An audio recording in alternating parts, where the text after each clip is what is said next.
Who'd you talk to? What's going on? It is me, Mike Leper King, Mike L. This is Legit Paranormal 101, brought to you by legitpodcast.com. It is August 17th, 2023. Joining me, my co-host, Sarah Paranormal. How are you, Sarah? Long time no see. Yeah, I know, right? Right? Yeah. I feel like, just so you know, because for everyone, we just talked about SLS cameras in the clip show. I think we're gonna actually have to start with that. I feel like there's some stuff left unsaid. Yeah. By the way, this is a basketball jersey that I wore when I was 18.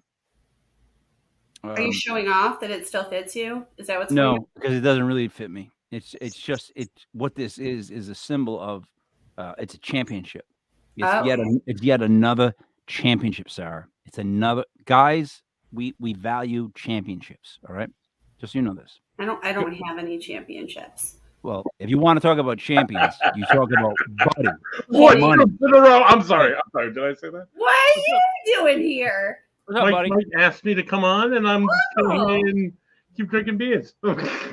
Buddy, we're going to talk about equipment on the base level for beginning investigators. And joining us, I love that, Mike. That's a the great Jack, topic. the legit Jack, The man. Russ Stiver. What's up, Russ? What's going on, guys? Thank you for having me on. Oh, no, it's good to have you on. It's always good to have somebody with a bigger beard than me. Makes me look like I trim it, you know. Yeah, and Russ and I have not officially met yet. We have not, Sarah. Oh, it's too bad. Nice to meet you. So Russ, the legit Jack Stiver, Sarah Paranormal. There it is. Very nice to meet you. Fantastic. Formal introductions have been made now. I messaged Julie, and I don't know. She disappeared. I know. I'm outnumbered yet again by the gentleman. Yeah, and like just a couple weeks ago, it was an all-female legit Paranormal 101, was it not? Hey, it's nice to change it up a little bit. Of course, but of course. Now let's go back to this beginning of. So we're starting an investigation team, right? People want to start on the basic level, right? Mm-hmm. So when we talk equipment, I am somebody that knows nothing about equipment, and I'm proud of that because I get to make this stance. I get to hear people talk about like the thousands upon thousands they've spent on equipment. And then I hear people talk about how they have this one little tape recorder that I used to use to like write songs with, and they just take that wherever they go, and it works just as fine. Mm-hmm. So The best. if we're starting a paranormal team, let's start with Sarah. What is the first piece of equipment you would want your team to have? I'm going to preface the discussion first by just saying I have studied all of the equipment that I'm going to talk about, and I know how all of it works. So it's really important to remember if you're starting a paranormal team, whenever you're talking about what equipment you are using, don't use any equipment until you understand how it works. We're not just going to copy what we see on TV. We want to know how it works, what it's supposed to do in the real world, because none of this stuff was made really. I mean, it's been repackaged, but none of it was made to detect ghosts. It's all other stuff. Mm-hmm. Okay. So you understand how it works, and then you But know. all right, but so you're on a panel with three other guys. So I'm gonna kick this to Russ. Mm-hmm. Russ, you open something up. Do you ever read the directions, or do you just start to put it together and see how it works? I like Sarah. I'm going to preface this real quick. A lot of prefacing. I grew up in the old school days of investigating. Mm-hmm. So back in I'm 26-year veteran of investigating. So I grew up in the days of bells hanging off doorknobs. I grew up in the days of baby powder. I grew up in the days of actual 35 millimeter cameras. Yes. Wait a minute. Wait. Why did baby powder make Buddy say yes? I know nothing about baby powder. I think maybe He loves baby powder. No, I know that. You sprinkle it to see if there's footprints or it moves. Or there's Footprint. Yeah. Or like put a ball in a room with a camera and draw like a little chalk line around it. Okay, think of it this way. Think of it like CSI. You can dust a doorknob with baby powder, Mm-hmm. and there could be fingerprints on it or handprint on it or anything like that. I've never watched a single episode of CSI, but I think I know what you mean. Well, forensic investigating, I guess you could say.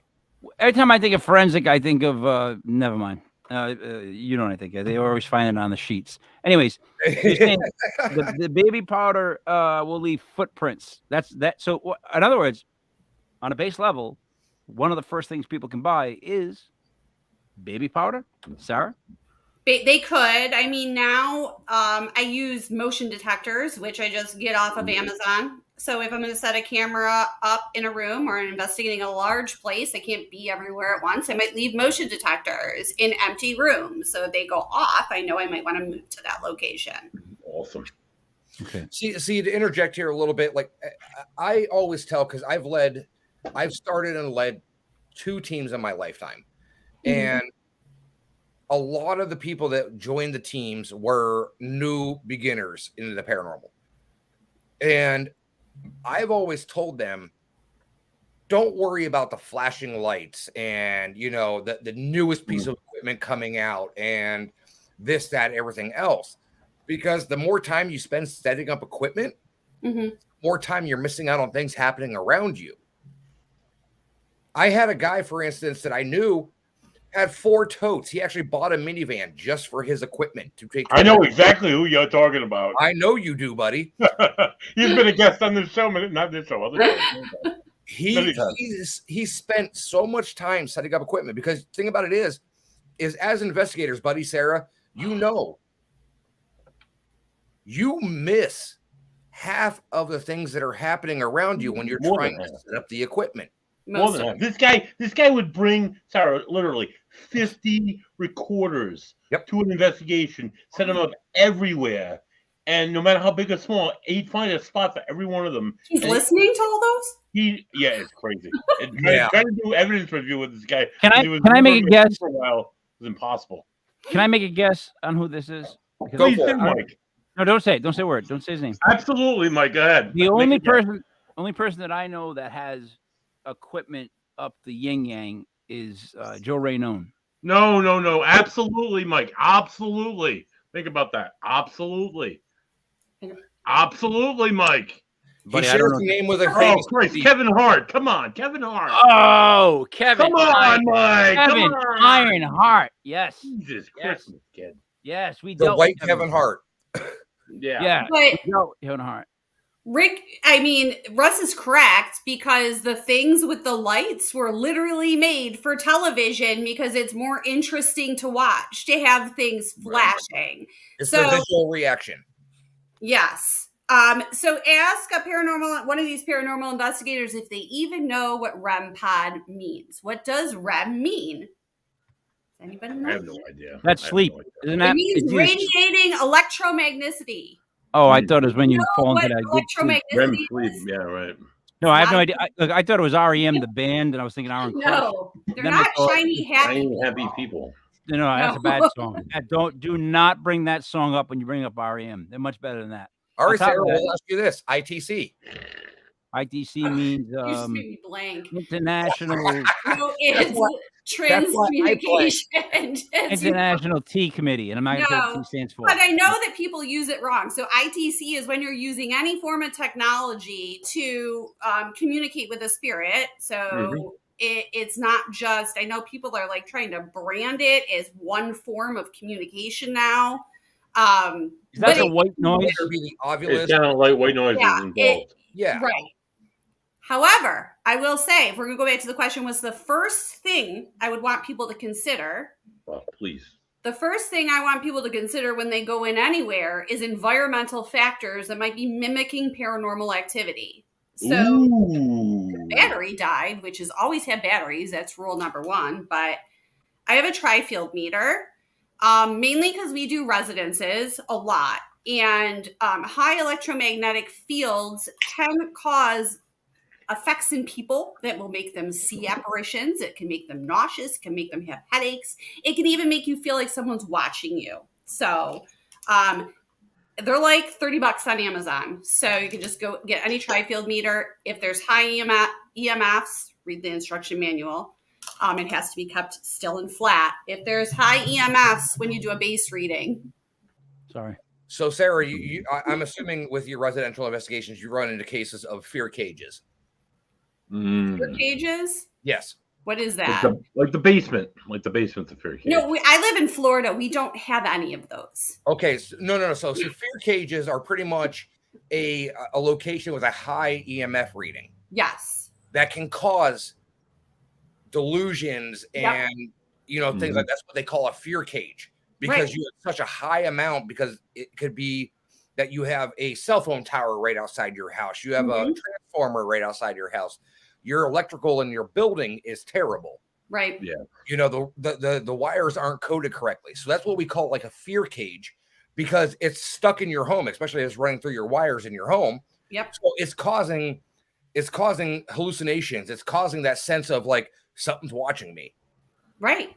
Absolutely. I haven't heard the term that, but that's absolutely correct. And the other thing we would check for is simple stuff that you can get like at the dollar store is a protractor and a level. If doors and windows are not level, it will trick your brain into thinking something is off. So people will have a sensation that they go into a room and it's very heavy and something's not right. That's because your eyes and your brain, like you're seeing the doors and windows the way they should be, but your brain knows they're not level. So or those older houses where the floors are wonky, and you feel like that what's that funhouse effect they call it. Exactly. It'll make you feel sick. Yeah. That's actually another thing I carry in my case, is I actually carry one of the liquid levels.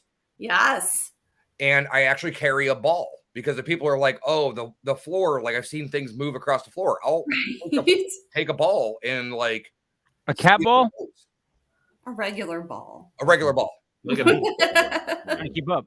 I'm still stuck on the fact. During the investigation, we play a game of kickball. So, I mean, yeah, you get bored sometimes. I mean, there's downtime. I'm still stuck on the fact that they still make protractors. They do. I didn't think they made those anymore. I didn't think we needed them. Well, you can't get a protractor on your phone, so you could also do that. You can also carry a fluorescent light bulb. They have them like that big. And you can shake it really fast, as if there is a lot of static in a location. It can also light up. Yep, it'll light up, and a lot of static can mimic some paranormal symptoms in people. Just as checking for low frequency sounds, which can cause the viscous matter, which is in high frequency, the viscous matter, the jelly in your eyeball to vibrate. It'll make you see shadow people. Digital alarm clocks, digital stoves, microwaves, all these like little things that you have in their house have high EMF ratings on a normal basis. Yep. Right. And if you have a bunch of them in the area, it creates a fear cage. Or you have poor wiring in your house and you're standing over the washer dryer and you feel like somebody's watching you. It's probably because you have poor wiring and you stand in front of a washer and dryer. Yeah, exactly. I want to make sure you guys all are all on the same page. I speak for the dumb. He does. And I'm not catching a lot of the words that you guys are saying. You're just throwing around terminology.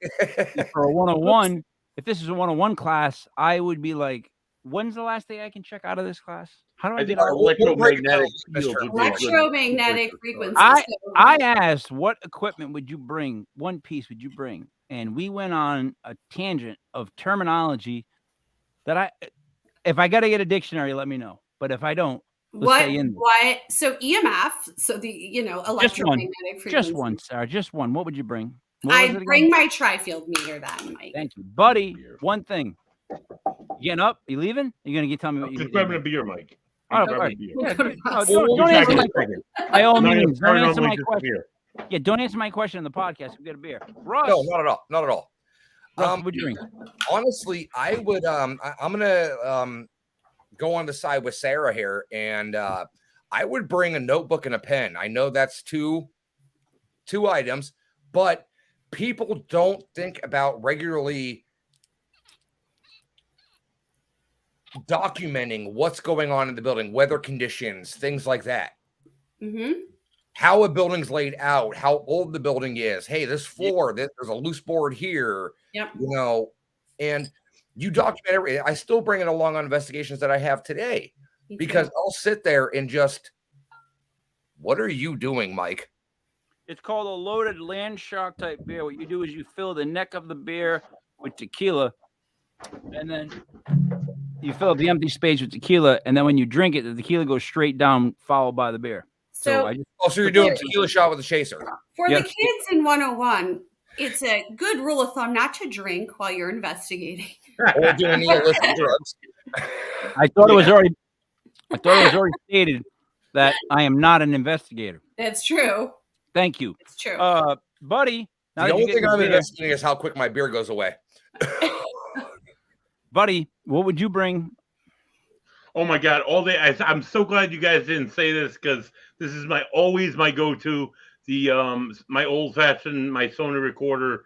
It's a digital recorder. I got it at Walmart. I paid $40 for it, and it's given me more. I wouldn't say evidence, more data. I've collected more data that I cannot explain from this one little piece of equipment that's cheap and it's solid. It could be an Olympus. It could be a Sony. It can be what's the other brands? There's a few brands out there. It's not going to give you any lights. I wouldn't recommend listening to it live. I think that's bullshit. Just do it all while you're there and then listen to it afterwards. That's just me. You could listen to it live, but I feel like it takes away from the experience. But I'm going with the digital or the tape recorder, whichever one you prefer. I have both. I've had bad experiences listening to Paranormal. I've had bad experiences listening to audio recorders live. Yep. Right. Because that like you always have that one investigator on an investigation that is just a tad bit jumpy. Mm-hmm. Right. Oh yeah. And if something happens, listening to an audio recorder live, it just amplifies in your ears.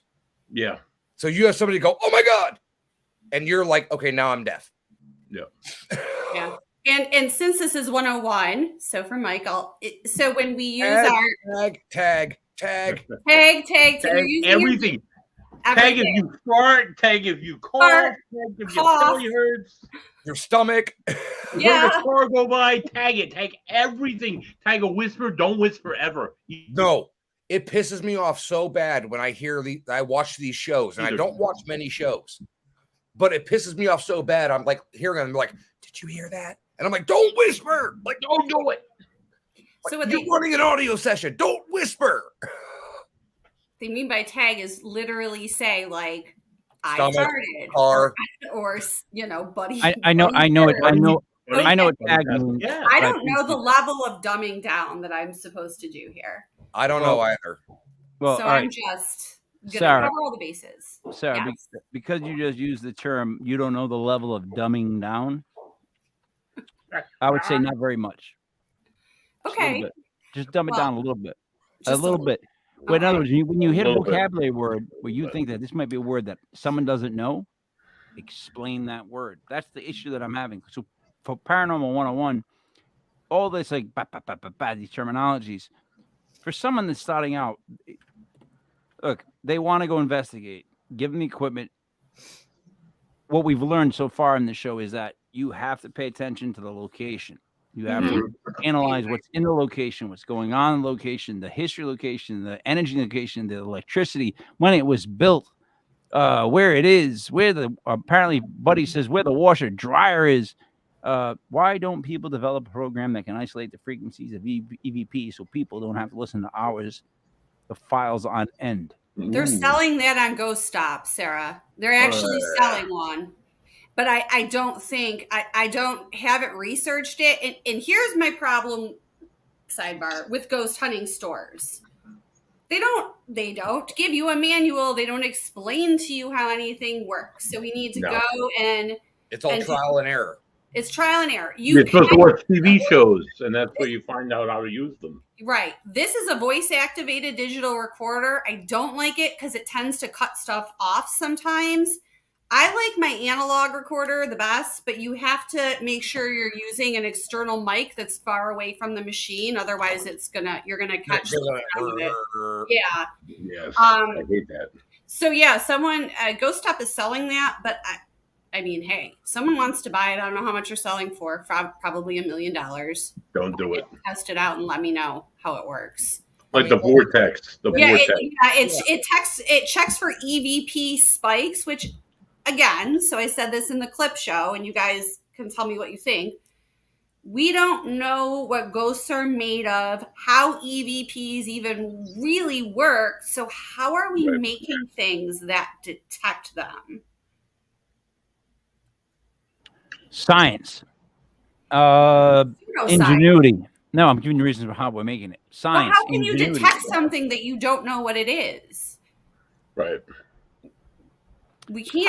How do you detect something that you don't know what it is? Yeah, I'm going to create a detector for something, but I don't know what that thing is physically composed of.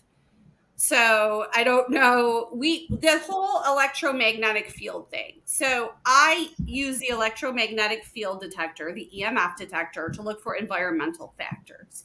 People use them to look for ghosts. We don't know actually that ghosts give off high EMFs. There's some studies in the Parapsychological Journal that suggest that residual hauntings, so hauntings that are not conscious spirits, they're just repetitive record player, might give off EMF. So any of these things. Didn't EMF sing the song EMF? Didn't they do the song with Dice Clay in it? Oh, oh. All right, sorry, go ahead. So that's all I say. So I don't know. What do you guys think about? Stop you, okay? Now, what's your idea on the Mel meter? You have 3 pieces of equipment in one. You have a temp gauge, you have a REM pod, and you have an EMF meter. So a Mel meter is just what Russ says. It has a temp gauge, it has a REM pod, and it has what was else you just said? EMF meter. The reason I wouldn't use a Mel meter, so we do have a REM pod that we use. I put my REM pod in a Faraday cage. A Faraday cage is going to be a device that would block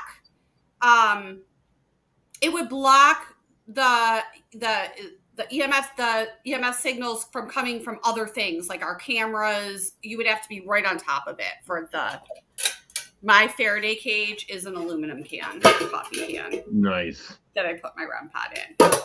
You have to be right on top of it to set it off. So I don't know. You could, but I would want to use those features differently, I guess, is what I'm trying to say, if that makes sense, Russ. Like I would want to use the EMF detector to look for environmental things, and the REM pod, I would probably want to put it in a Faraday cage at that point if I'm looking to interact, if that makes sense. Well, see, that's the problem with a Mel meter is you're reading the temperature on it as well, so you can't put it in somewhere where it can't be seen. Right. So, I mean, I literally got this off of Amazon, and you can get several for temperatures. It's just a reader, and then you can get as many of these little sensors as you want. And you can just put this around so you can keep track of temperature. I mean, the only purpose in doing all this is if someone's interested in the science aspect and they're writing these things down, because it's not it's watching the patterns that tells us something. It's not just the fact that everybody walks into the room and they're like, oh my God, the temperature went up. 10 of you just walked into a room. The temperature went up. Right. And honestly, this equipment, Mel meters, REM pods, even some like really good recorders, they're like super expensive. One of the spots where you can go as an investigator is ghosthuntingequipment.com, ghoststop.com. Just an idea of what it costs, $199. There we go. It was $269 when an investigator in my group bought it. I'm not sold. I think it's just I think it's just a piece of shit. It's just something with bells and whistles that is going to attract attention and get like ghost hunters more excited about doing it. That's it. So Sarah, to go back to what you said about how you have 10 people walk into a room and they're like, oh, the temperature went up. Something that kills me the most is you have a group of 6 people who walk into an 1800s building and somebody goes in there and starts taking pictures. I got an orb. No shit, because you know what? The floorboards are wooden and you have 10 people walking in there, kicking up everything from those floorboards. With a flash. with a flash. So, all right. Much Yeah. like in the medical field, we see symptoms of a problem, we see anomalies indicating something there. Sarah's correct. You're looking Yep. for anomalies in the normal. When you're studying these patterns, and there are people that dedicate their lives to studying these patterns. We call them parapsychologists in most cases. They're looking at these things, and there honestly hasn't been much breakthrough in the science of it at all. Kind of like Bigfoot.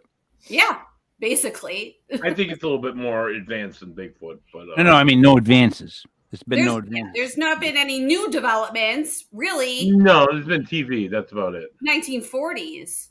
Right, Tesla, like the Ghost Club in the UK. They made a lot of advances. It was a lot of scientists in the early half of the 20th century, but not like since they started putting shows out on TV, like it's diarrhea. It's absolutely ridiculous. It just gets worse and worse with each show. Well, I mean, we have one of the best institutes in North Carolina. The Rhine Research. Rhine Institute. Thank you, Sarah. You knew exactly. That's where I studied. I studied under Lloyd Auerbach. Wow. So, yeah. I highly suggest one of the best institutes in North Carolina for parapsychology that actually was inducted by Duke University, but then broke away later. As a paranormal professor there. Exactly. Who is? So it's there. There's evidence, there's research that's been done over the years by really smart people. Yep. It's just not really advertised. No, I think I have it on my kitchen table. The Journal of Parapsychology, the new one just came out. So, I mean, these are scientific journals that people are that are writing. That they're doing controlled tests on and actually writing about it, because that's what you do with science, is you do controlled tests. Right. Okay. So, here we go. Starting a paranormal group, I want to get some equipment. Uh-huh. But more importantly, I want somebody who's going to write everything down. Yes. I want to have somebody that's going to investigate the whole entire place, give me the history on it first. That'd be me. Right? Yes. Break that all down. And then we don't want to spend too much money in the beginning, because why bother? Let's set up some basic stuff and start from there. Is that what we would advise? And I would add to what you said, you're going to have someone record the history of the building. You're going to have someone do a thorough interviewing of witnesses, because that's actually one of your best tools. Yep. When did it happen? What type of things happened? Who saw it? Separate the people in the house, interview them separately, because we need to rule out things like, unfortunately, fraud, unfortunately, drugs. Mental illness, which is something mental illness, yes, has to be addressed. Any residential case I've ever done, I've had a 3-page questionnaire. Yeah, we have a very long one. Some of the questions on there are a little bit hard for the people because we go deep dive. Has there been any part of mental illness in the family? Is anybody taking medication? Yes. Is anybody on any illicit drugs? Yes. Right. Anybody over drink? Yes, same thing here. I had an interview with a client that I was going to do this week. They didn't want to do it because they were afraid it was so long and so intimate. I need to know certain things about you. You know, that's a red flag if they don't want to fill out the questionnaire. We just had. I know. I gotta be in the Whoopi Goldberg square. I was just gonna say, I feel like I'm playing Hollywood Squares. Yeah, I got myself in the Whoopi Goldberg square. Now, guys, dumb speak is DUMM, doing understanding much more. I'm still confused on this. Now, someone in my team needs to track everything, right? Yes. Now, when we set up our recording stuff, it's important. Oh boy, here we go. Hold on one second. Okay. Questionnaire, and then mental illness is not an exclusion for paranormal activity, though. Good point, Sarah. Because what I was going to say is, so if I'm someone that has mental illness, I'm high, I'm drunk, does that exclude me? No, it doesn't exclude. Mental illness does not exclude. So someone who is high, drunk, or mental, and those are different things. So let's take them one at a time. No, put all three together. Often people that suffer from mental illnesses or have disabilities will experience even more paranormal activity because of their sensitivities. It is something you do need to be aware of, especially because if you're on medications, it can cause certain side effects. So you just need to be aware of that. You would still look for proof. Having worked with folks who and currently working who are folks who are profoundly mentally ill, you would be surprised what you probably wouldn't be surprised, but like just some of the delusional states that some of these people are actually in, and they feel like that are real and are not. It doesn't. It might affect how you take buddy like throws. I'm seeing a ghost, or I'm like God and the devil are battling in my body, right, for the control of Earth. Just even like it's like I'm more important than like everybody else, or like I'm experiencing A, B, or C. I think there's a clear definition. If somebody's like mentally ill, they're going to be experiencing something all the time. Where paranormal activity is sporadic. There's nothing all the time. Let me ask this then, buddy. You work with people that are institutionalized for being mentally ill, correct? My clients right now are schizophrenic, schizoaffective, bipolar. You want to go down the line and list? But I mean, they're institutionalized. Delusions every single day. No, wait, I don't. I'm in a group home right now in a group home, Rhode Island, right 100 yards from the beach. It's a group home. Nice, but yeah, my guys are less acute now, but they still suffer from profound mental illness. All right, yeah, group home though, right? For mental illness. Yeah, okay. Adults. Can we agree that there's levels of mental illness? Mm-hmm. Oh, absolutely, absolutely. And like people who are medicated, people who are not medicated, people who are on solid meds, people aren't, people are on psychotherapy. Yeah, it goes on and on. All right, so if you're working with people that are mentally ill, and that whole like living in the same house type of thing, would that make you jaded towards what mental illness is as far as not at all? Because all right, so in the home that I work in, multiple clients describe seeing a woman who looks like she's made of glass, and then other staff members who aren't mentally ill will describe the same woman they see very clear, very translucent. So it sounds like she's made of glass. So it just seems like, all right, in one perspective they could be like clear, but then like in another perspective they could be, oh my God, like severely like seeing other things. But the fact that like the fact that they saw the same thing that like somebody who's not mentally ill saw, it makes it more solidified. Now here's the thing though, like working in a group home, you have what? Probably 6 to 8 people living in the group home. I have 8 right now, and we have a max for 12. Yeah. So my question is, because I always had doubts about something like that, because, you know, mental illness and, you know, the connection with paranormal activity kind of go hand in hand, because a lot of the time, unfortunately to say, the people that are experiencing schizophrenia or bipolar disorder or, you know, delusions of grandeur, they say they experience paranormal activity, but is it just in their mind? Right. But you're in a group home. You guys are together all the time. So do you think they're perpetuating the situation by saying, "Oh, I saw this," and then they're kicking? I don't know, because I don't think so, because one woman reported seeing it in a kitchen with the staff who didn't report seeing it, and then a staff reported seeing it in a hallway. I mean, maybe, but I've had experiences in this very building myself. And I just tell them, like, hey, I'm not here for you. I'm here to work. Leave me alone. I don't want to see you. And I honestly, I haven't seen anything like right in front of me just yet. But I've seen things to the side. I've seen things. I've had like that. You're walking through spider webs, and there's no spider webs feeling. I've had that, like somebody sitting on the back of your shoulder, like there's somebody like right behind you, and there's nobody there feeling. I've had those feelings before myself. So what separates you from the mentally ill?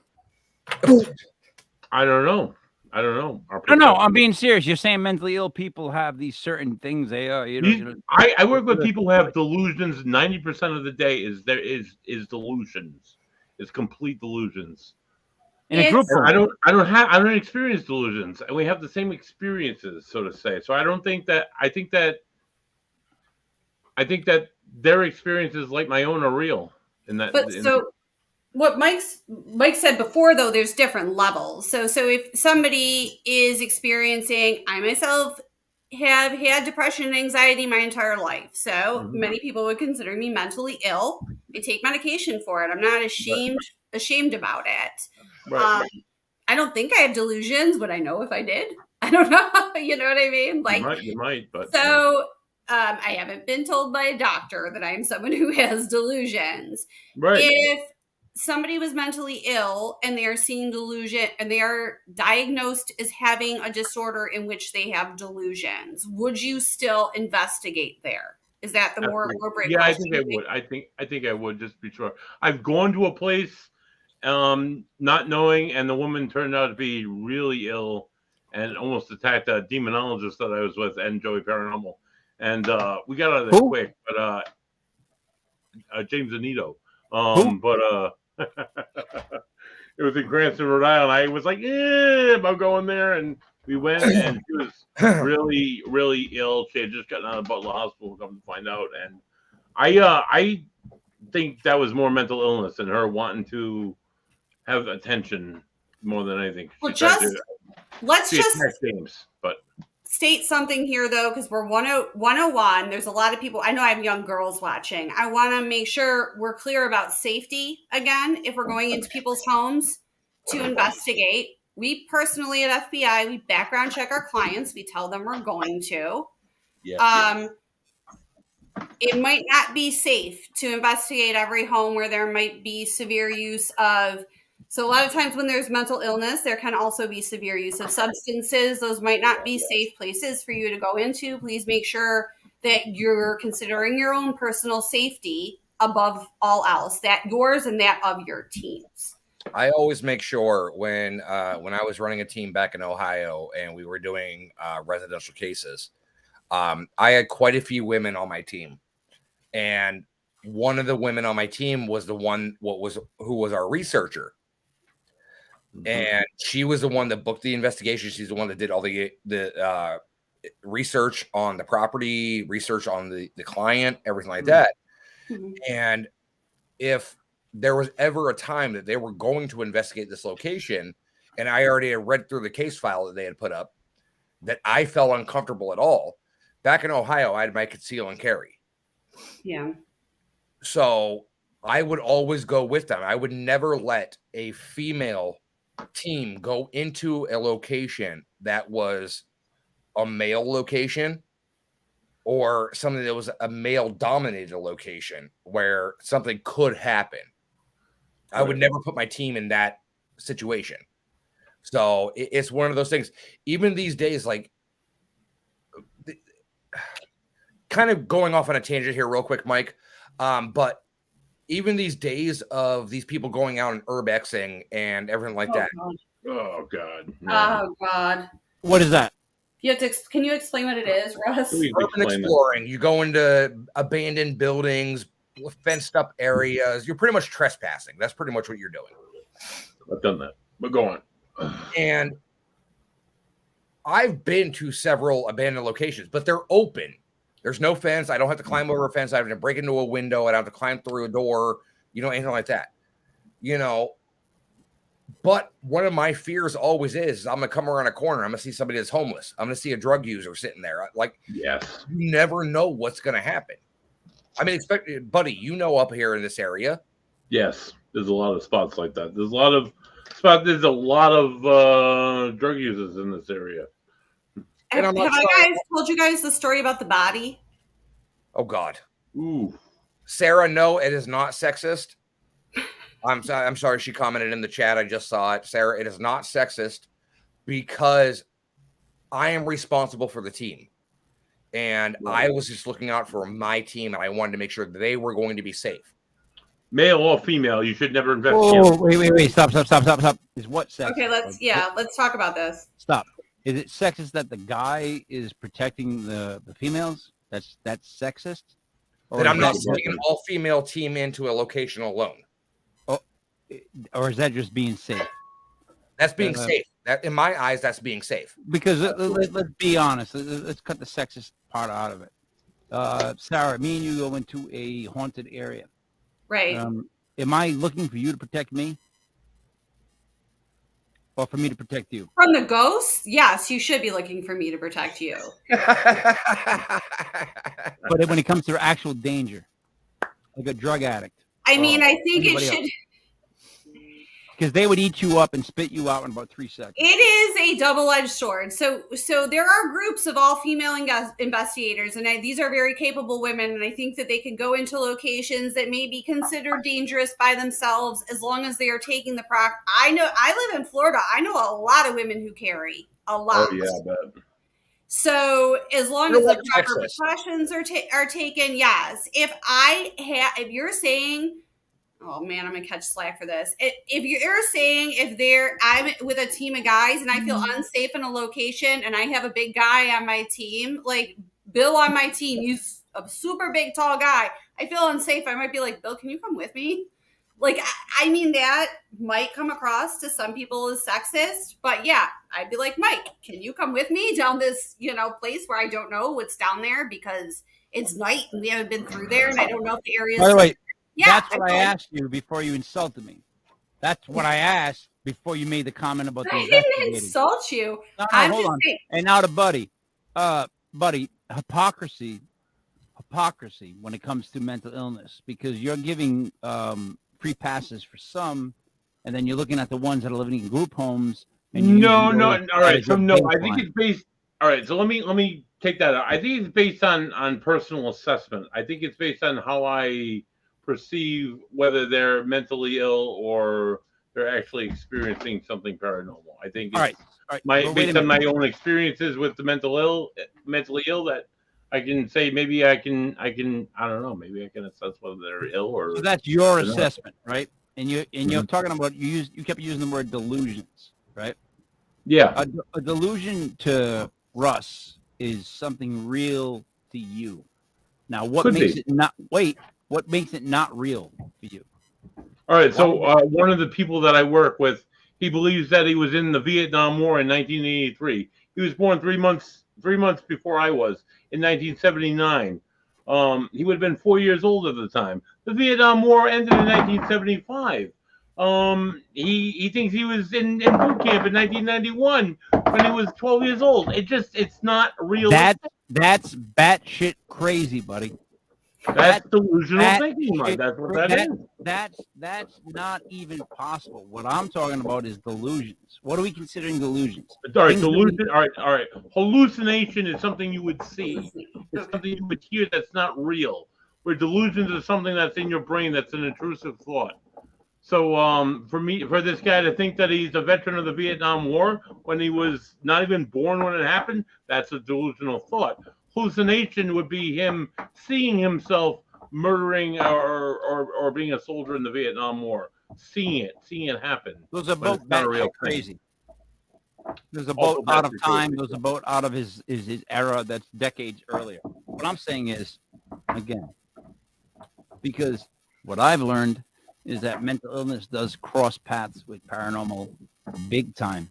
Yep. So how do we judge the mentally ill when it comes to paranormal? I feel like we're being a little bit hard on them, because when it comes to this, it's a background check. I get that, but it's also circumstance, and it's also, if someone says to me they speak to demons and all that other shit, and they get these like trophies and awards, and they go on all these like Paracon tours and all this other bullshit, why can't I just say it's all delusions and they're mentally ill? In other words, why can't I turn the tables and say, oh, you talked to ghosts, you saw that happen, you saw blood come out of the floor, you know what? You're mentally ill.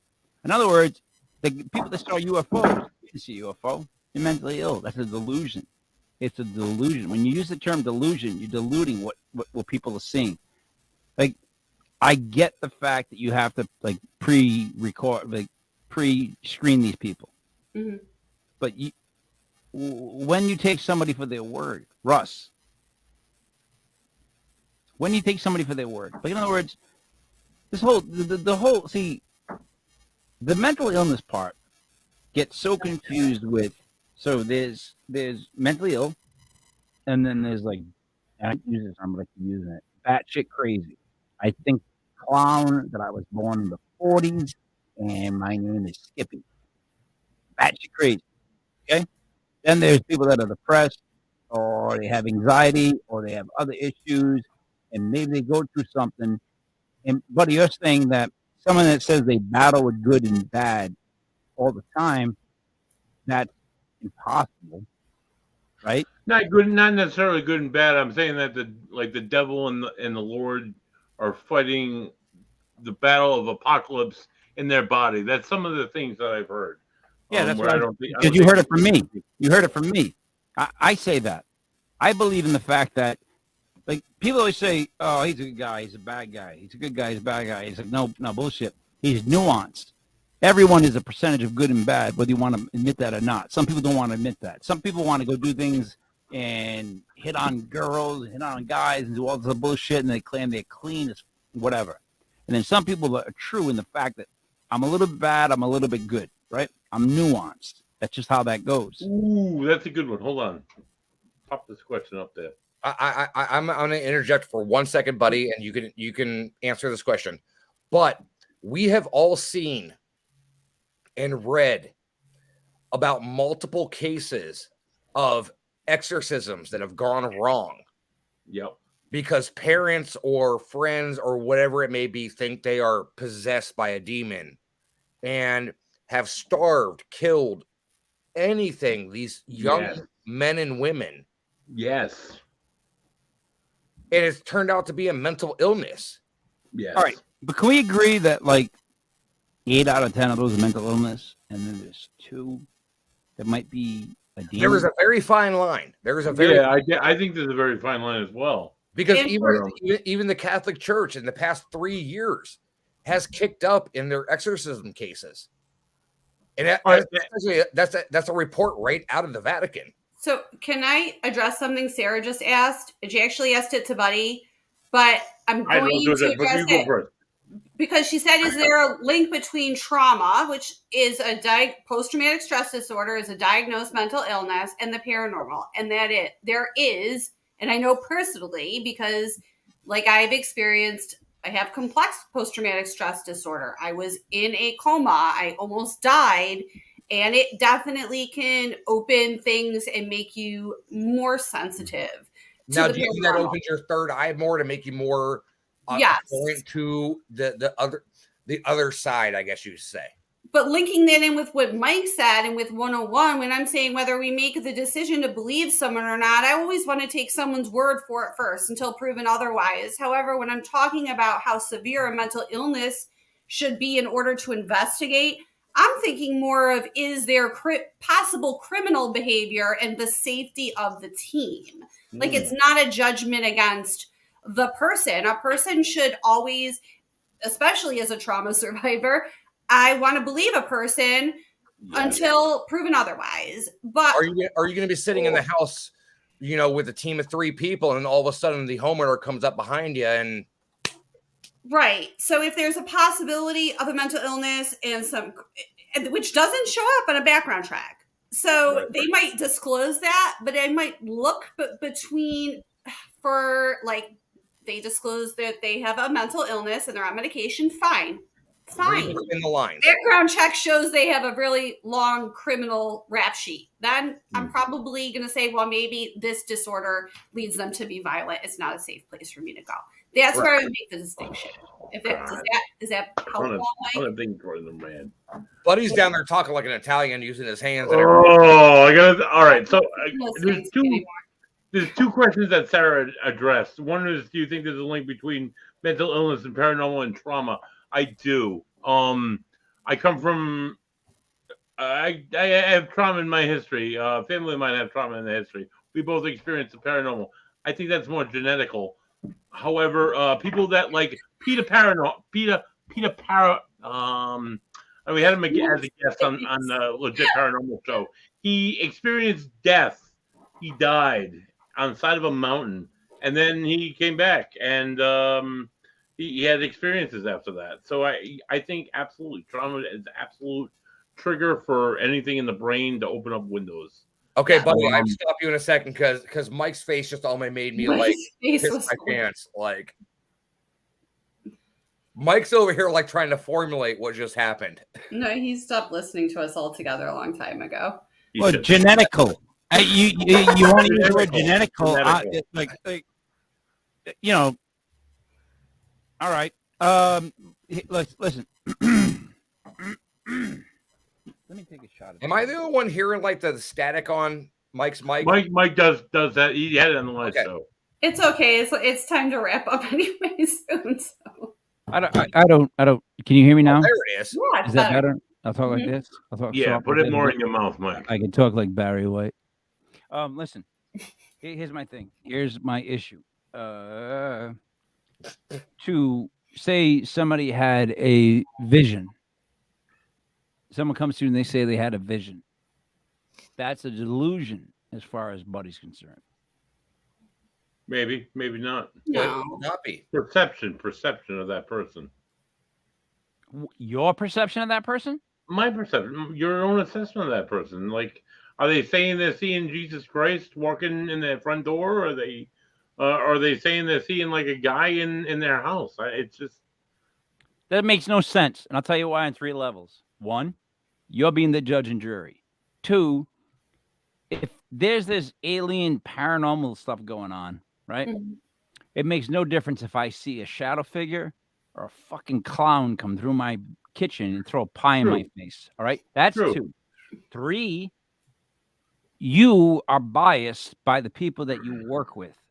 I'm wicked biased. You're very biased. 23 years of mental health, mental illness. I'm definitely biased. Yeah. Working in or having? Working in and having a little bit of both. I'm not delusional. I've dealt with depression, hence the alcohol, and So I But will it's not how we deal with depression, buddy. I will bring this back in, and I can suggest for a new investigator, the best piece of equipment you can bring to an investigation is yourself. Yeah. though. There you go. It's true. Listen, I agree with you. Listen, if I were to start a paranormal investigation group, I would want a person who takes notes and is very good at like all that boring stuff. Yeah. Then I'd want somebody that's a sensitive person, that's almost like a medium that can sense things. These are people that I Why? want. So you can make them cry? No, I make people cry all the time. It's just genetic. And then I'd want somebody. I'd want somebody that's got like a skeptical mind that's not going to just go, "Oh, that's what I heard. That's what I'm looking for." And then when it comes That's to you. That's your position. See, the weird thing is, my position is whenever I've been in any kind of investigation, I don't really talk to anybody. I just try to go find the worst place possible, and I stand there to see what happens. I've been Because on. your best tool is yourself. That's your intuition, Mike. Yeah, I don't. Yes, that's exactly it. But to say that visions are delusions, that's rough, because people listening right now, anybody that's brand new, especially if you're young and you've seen something, you thought you saw something, you may have. Like, you know what? I'm from the world of you may have, because even the best paranormal guests we've ever had, the top people, at the end of the day, when you have a conversation with them, they come up by saying, "Well, anything can happen," which is the most bullshit get out of jail card I've ever heard in my life. But it's true, and they use it all the time. So it can be applied for everybody, right? Now, I do have to make a comment, because Sarah just commented in the chat saying Velma took notes because she said you want a Scooby gang. Right. Yeah, Velma took the notes. She was the brainiac of the group. Shaggy was just high 24/7. Yeah, Shaggy was no medium. No, he was more of a large from all the Scooby snacks he ate. He was high as a kite. That's what Shaggy did. But all right, back to this. So now I feel like if you see something, you're mentally ill. No. If you have any mental illness, it should be not really considered. No. And I still don't know what equipment, and I still don't know at 56 minutes what equipment I should bring, other than what Russ said, which is the best: myself, a pen, and some paper. So, Buddy, tell me why you have such an issue with the whole mental illness side of stuff. All right. So I don't have an issue. Somebody that was mentally ill that had a doll strapped around her Oh, body with a fuck no. mohawk, and she was telling me things that absolutely did not happen. I think she was crazy. However, I I've seen things. I've seen people that were there for 3 seconds, 2 seconds, and then gone the next. And I was able to corroborate with historical record and like, oh my God, this is the guy that I saw in that house or whatever. Or maybe I'm not able to corroborate facts and I just saw something. I don't necessarily think that. Oh God, I kind of painted myself into a corner here. You're saying you have to corroborate. I think it's based on the person's experiences. I don't know. I just think some people's experiences are in their own head, and we got to be a little bit more smarter about maybe like deciphering that. I 100% agree with that, but I don't agree with the fact that you are the beacon of light that can see. I'm not the beacon. I never said I'm the beacon. I just said, like, if I meet like Sarah, I go to Sarah's house and Sarah said she's experiencing stuff. By the answers that she's given me, by the questions that I'm asking, I'm going to be able to determine, I think, whether she's mentally ill or she's having a paranormal experience, in my own opinion, which is not professional by any means, but it's going to guide me in whether I want to investigate for Sarah or not. And So, if I think she's mentally ill, I'm not going to. I don't think I'm going to approach it. So for safety reasons, I get it. For safety reasons, you're saying to check all this stuff. Right, you gotta take it into account. That's it. For criminal, you're looking for criminal behavior, though. Right. I watched a woman that was mentally ill attack a man because she wanted the attention, and I think she was completely mentally ill. Buddy, I've seen women attack men at clubs. Oh God! All right, that's weeks ago. I saw a woman attack a guy. We're talking about little James Anito. We're not talking about anybody else. So we are. I didn't say that. Why are you naming names? What just happened? Right, Russ? I didn't say that. Russ, did you say that? I didn't say that. Did you say that? I didn't say that. Did you say that? I didn't say that. So I'm not calling out names, but I have very sordid history with some people that may or may not have been mentioned. Right. So, me too. Well, my thing is, I never call out someone that can't be on the show to defend themselves. So I've tried. He won't. He won't anymore. He's done. He's done with it for a year or two, and then he'll come back and do it again. Hey, by the way, sometimes it's fine to be done with stuff. Sometimes you realize you shouldn't be doing it. Maybe you don't do it anymore. Right. Maybe you tend to things that are more important. Anyways, all right, everybody, and welcome to the last episode of Paranormal 101. Yeah. Remember when it was just me and the girls and we just talked about right. Yeah, there's about sex in the girls. Now that's sexist. Wait a minute. What question did I ask Sarah to start the show? You said, what piece of equipment would you bring? Okay. Right. The recorder, I'm telling you. Who brought it to the whole mental illness of stuff? You kind of led me in that direction, guy. I did. Don't point it all on me. Well, what I had said was you just need to be aware of these things. It's just one of the interview questions that you need to, it does not affect an investigation. Look, you're there looking for paranormal activity. In the end, it doesn't matter what the person who owns the building, who they are. Other than if you don't find any paranormal activity, perhaps then it might be something. Right. I'm not even talking about residentials. I've been to some actual public locations where the owner has been batshit crazy. Everybody's batshit crazy. You don't buy a haunted location because you're not fucking crazy. True story. All right. That's fair enough. So this is my life. We are all a little bit crazy here. We are studying.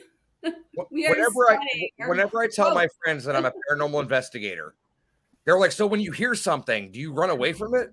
I'm like, no, I run towards it. He's like, you're either brave or just fucking crazy. I'm going to go with we're all fucking crazy. Yeah, sure. I mean, so there's just, I love crazy. I am a little bit crazy. I prefer the type of crazy that doesn't like hurt other people. That's all. That's the I only thing. love listening to people tell me about their crazy perspectives on the world. It's Like I fascinating. say, when Totally the normal conversations to have with people. and this is going to lead up to this quote in the paranormal field. One of the quotes I love the most is, "Everyone is a believer. They just haven't had an experience yet." Amen, brother. But when they have an experience, it may be a delusion. It may be something that they didn't know is real. And someone like Buddy comes along and says, "You're batshit crazy." That doesn't. God damn it, buddy. Not always, but okay. Everybody should be believed and be given the benefit of the doubt. Everybody. You need to investigate every claim. You need to dig deeper into every claim, and you need to take every consideration of to the accusations and the what's the word I'm looking for? The testament of what they're saying happened, because you can't just pass somebody off completely. So I mean, women used to be institutionalized for having their periods. So Oh that's my why God, I feel like an reading asshole too now. much, I'm sorry. or being too bitchy, or whatever. They could be institutionalized for anything. right. Yeah. One of the places I investigated was Trans-Allegheny Lunatic Asylum, and I read through the list of things that people were admitted for, and they were just over tobacco usage, over drinking, Promiscuity, yeah. promiscuity, Sex, reading too yeah. much. Like, well, they did a poll basically to show the difference of men and women, and they asked men. The question was, "What is your what would your spouse say is the worst part of you? Like, what could you change the most?" And 83% or 82% of men said that it would be to listen more. Right? They pulled the women, but it was just a bunch of yammering. So, Buddy, let me ask you this. Oh, I feel like you think you're gonna get it? a few times. What? That was a Nice. joke. I may That have was to. a- before that's a Taylor joke. Taylor That's a on your joke. band. That's a joke. That's a joke amongst all this mental illness talk. Because I think Buddy is a bit jaded when it comes to mentally ill. He works them all the time. He has to hear stories about like how Bozo came in his room and gave him a Tootsie Roll like showcase and all that No, shit. honestly, I have a guy that talks about seeing a little girl crying in his room at 3 a.m. and he's like wildly delusional, wildly mentally ill.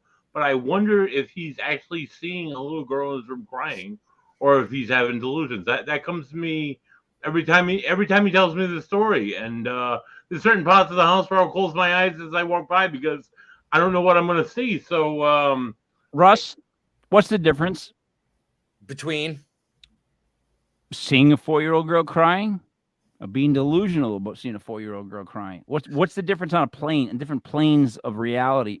like Sarah said, you can't discount anything. You have to look into it. I mean, there really is a very fine line between the separation of activity and mental illness. Because you know what, like I said before, with the exorcisms, like you said, 8 out of 10 were not right. But those two, and it only takes two.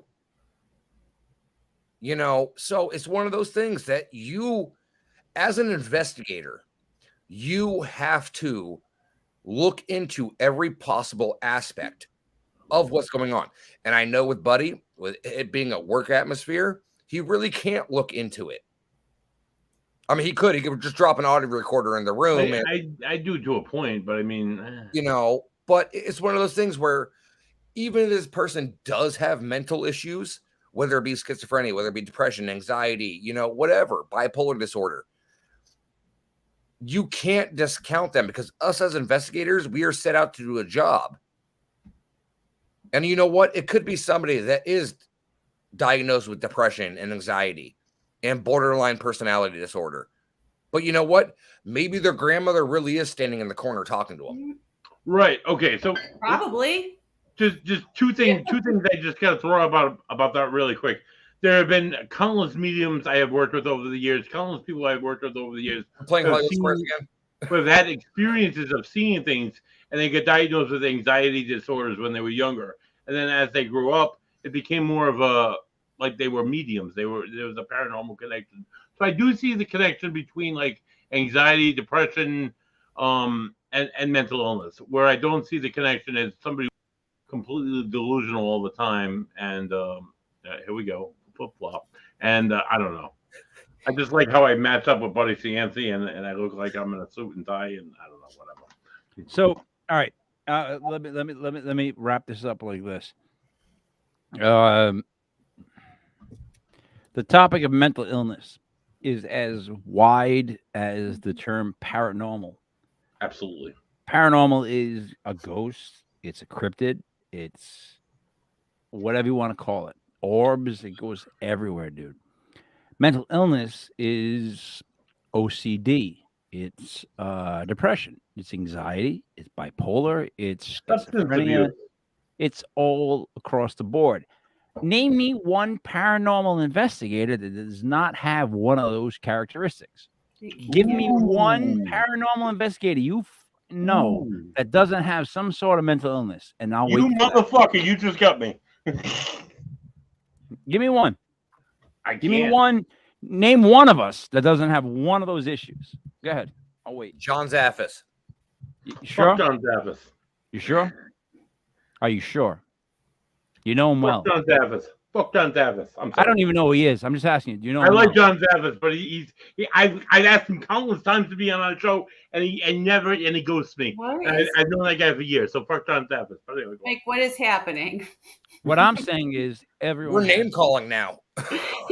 I don't know who John is. John, if you're listening, and you're probably not, but if you are, I'd like to have you on the show, and I won't flip you off. Now, my question is this. I love John Zaffis. Can you name one paranormal investigator without one issue? No, because you know what? Honestly, every paranormal investigator, and you know what? And if I'm going out of line here, I can speak for Sarah and Buddy myself. We all have issues. We all have underlying trauma. We all have things that make us fucked up, but our fucked up is helping other people. I don't think you can name one human being that gets, look, there's not one human being that doesn't have one issue at some point in their life. Sorry, there isn't. It doesn't exist. So not one person. There's mental illness, and then there's what Buddy deals with, which is extreme cases where they have to live in a group home. Right? They're like transitioning from like state institutionalized care to a more like level-headed residential setting. So we're like in between. We're they're learning how to function on their own and not. I've had guys who have had delusions on city buses and attacked the bus driver while the bus was on the road driving. Well, that's great. Based on their own delusions, and that's why they ended up living so with me. If I told you that I had a vision, am I crazy for telling you that I had a vision? No, absolutely not. Why not? Because you experienced it. You don't. All right. This is my explanation to everybody. Mental illness happens all the time. It's all the time. You're always depressed. Not always depressed, but I mean, you always deal with mental health issues. I'm depressed right now. Where paranormal. I'm having a great time, by the way. Paranormal incidents happen randomly. They don't happen every day. They happen like once every 6 months, or once every 3 years, or every day, sometimes for 3 months, and then not at all. So 96% of people in America suffer mental illness.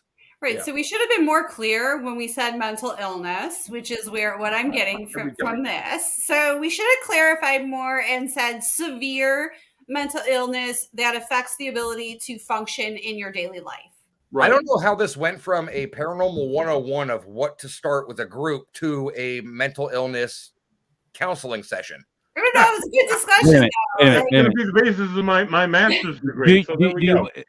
You really want to know why we got on hold mental illness? What is happening?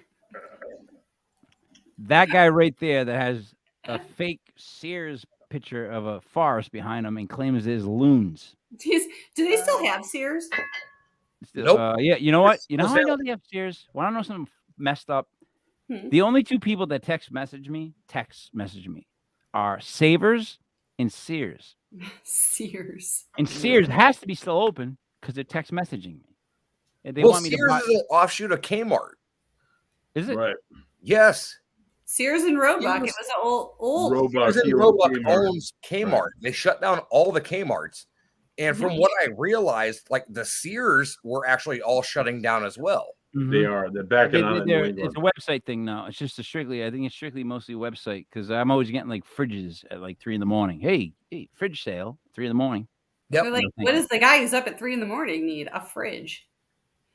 But yeah, you know what's messed up about this whole conversation is that A lot. no. Just get a text message that says, I am loving every single minute of this conversation. This is gold. Like, for me, I'm having a great time. gold. What I'm saying is, I just took a fridge, the mini fridge. I just took it for my daughter, and it's perfect. It fits right at the bar. It's keeping the 9.5% alcohol beers cold, and I'm having a great time. Now, if you're gonna start a group, you want to have at least some fun, right? Yes. So you have fun. Check. Make sure you got all the people in the positions, like the A team. B.A. Baracus does this. Face does that. You know what I mean? Hannibal does. You got it all set. But you got to have fun. And that's the thing. That's the thing, though, Mike, is with a team you're assembling, you can't have anyone. You need the scientific people. You need the people that are going to be looking over every aspect, every detail, every inch, every corner. But you also need to know how to have fun. Thanks, Sarah. Because if you can't have fun on an investigation, don't go. You're going to be sitting there for 8 hours going, I fucking hate life. There you go. Oh my God, yeah. Sitting in the darkness talking to 4 other assholes about nothing that's happening. I love my assholes. I love my team. They're the weirdest. I love my assholes too. Assholes. I love them. You sit there in silence for fucking 45 minutes doing an EVP session and no one says anything, and you're like, what am I even doing? Yeah, I don't do that. Yeah, I couldn't be the guy that listens back to the tapes. No. Because from being in a band, I didn't even want to listen back to like. And I think and they want to listen back, and I don't want to listen to it. I think every paranormal investigator can attest to this and agree with this. You hate hearing yourself on an audio recording when you listen. Oh my God, yeah. Maybe not Sarah. Myself because Mike makes fun of the way I talk all the time. Say courage. Say courage. Say courage, Sarah. Courage. Courage. Say Sarah, Mike. Say Sarah. Sarah. Sarah. That's how I said.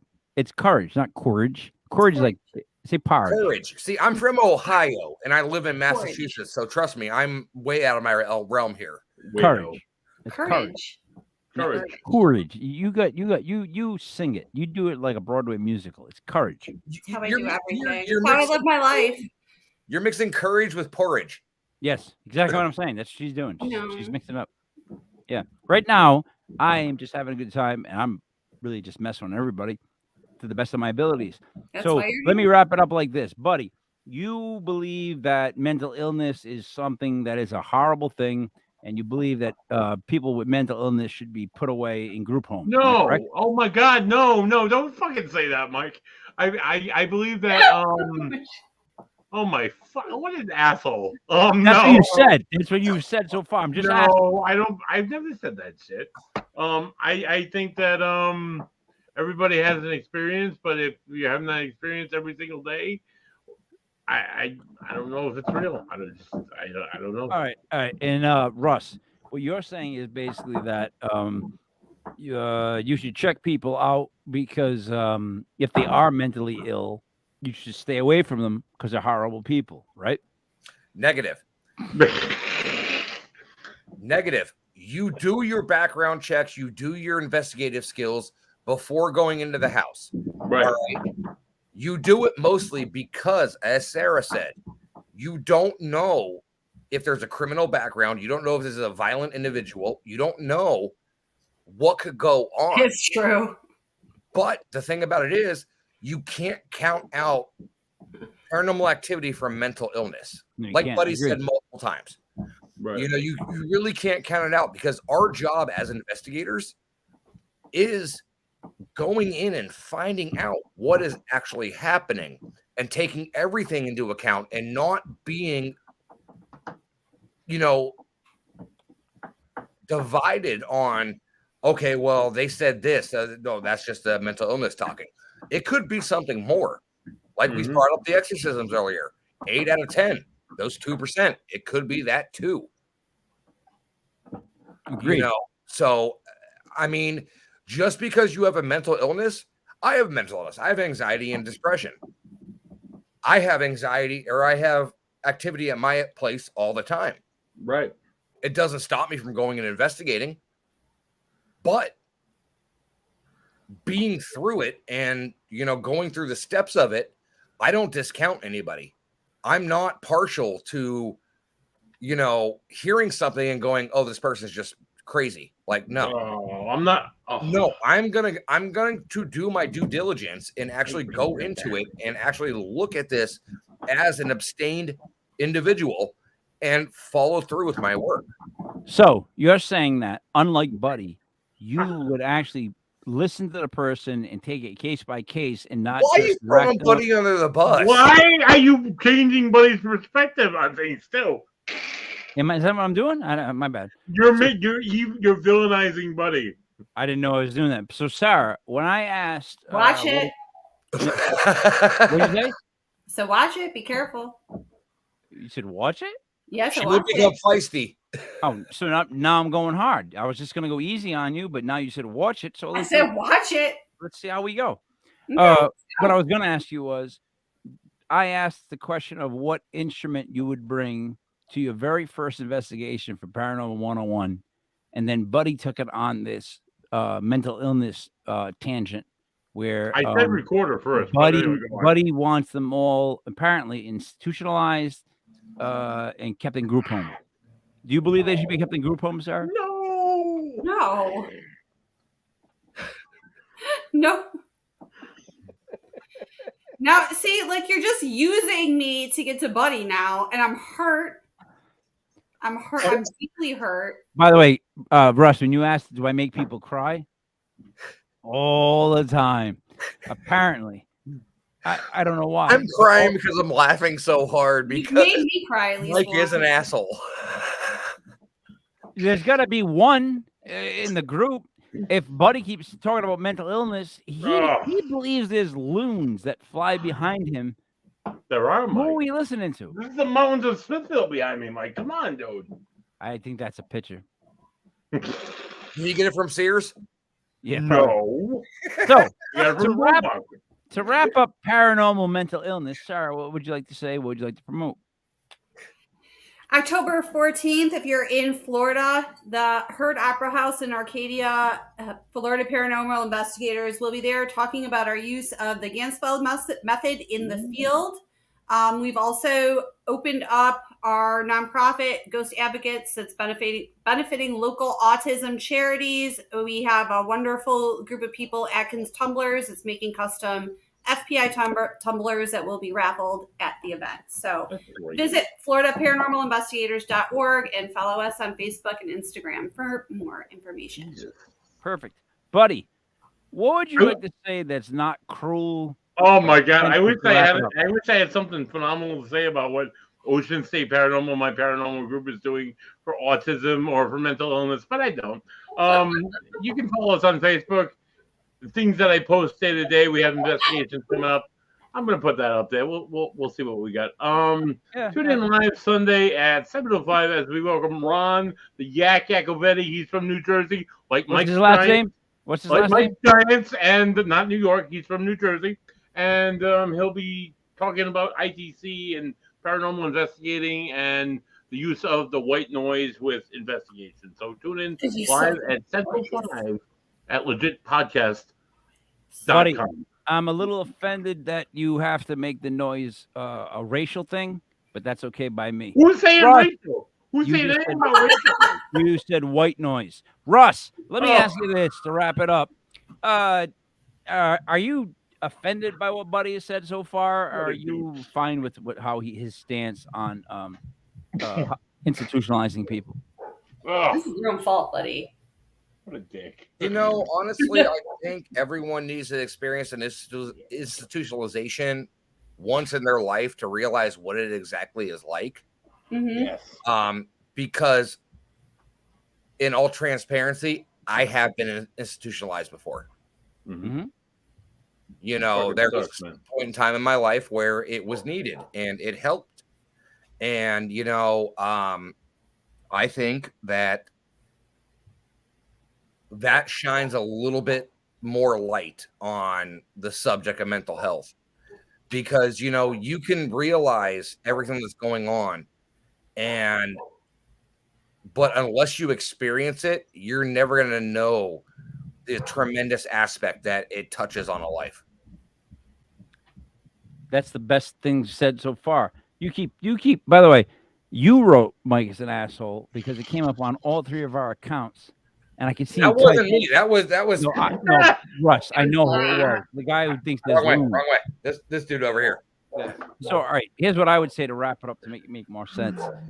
It's kind of like a play by ear, trust your gut type feeling. Like, right, you will know when there's batshit crazy. You will know when maybe there's something there. I would trust just yourself as an equipment. Like, right, like I listen to stories all the time, and I can tell you 3 seconds into a story if it's bullshit or if it's a real story. Now, You get that fight or flight instinct in you. without a doubt, right? Without a doubt. However, I do not go into any conversation, by prejudging people.